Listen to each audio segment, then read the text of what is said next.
Nerd Mom here. My friend Danielle Smith made a video, a vlog, about the Penn State situation and the sanctions that have been taken against the football team.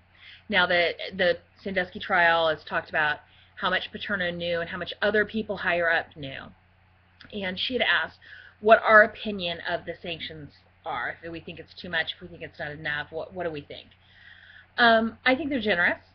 I understand that the NCAA could have basically killed the program, and they didn't, due to the fact that these weren't NCAA violations but ethical violations.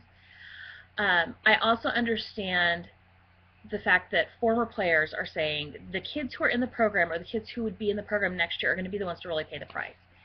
Unfortunately, that is true, but there's a little bit of tough. I mean, not tough for them, like I don't have any sympathy for them. I do. But a piper has to be paid, and it isn't even about the money. In many ways, I think it would be better if the program was killed for the next 5 years, but that isn't reasonable, I don't think.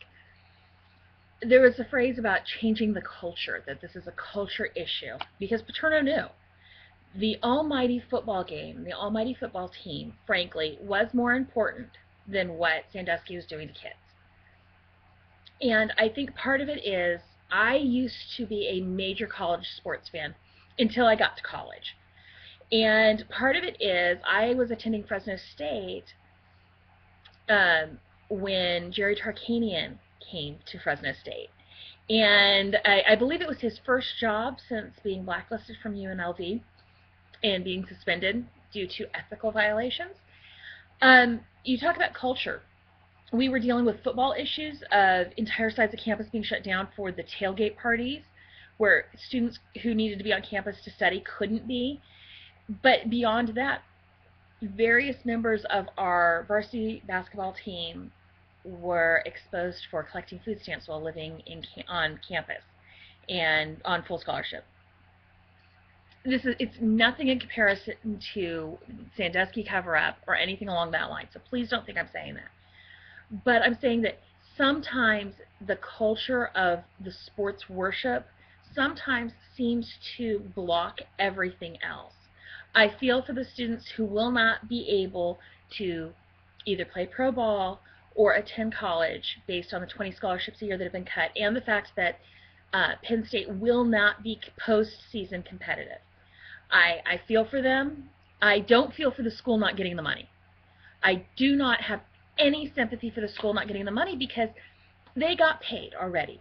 They got paid by not exposing this over these many, many years.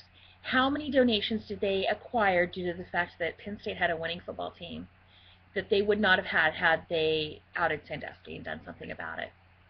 I encourage the students who are there, who are playing football, who have any dreams of pro ball, leave. I hear you're free to leave. Get a scholarship somewhere else for all that is good and holy. Please leave if you can for your own career. But do I think it was too much? No. I think it was just right. And hopefully that'll help heal the environment. It'll help the victims and their families feel better. And hopefully when these sanctions are over, Penn State can start with a clean slate and will never allow something like this to happen again. And frankly, hopefully every other university, high school, anybody with a sports program who gets a little too worship the game centered has gotten a little bit of common sense shaken into them, and this won't happen again. That's my 2 cents. Thanks. Bye.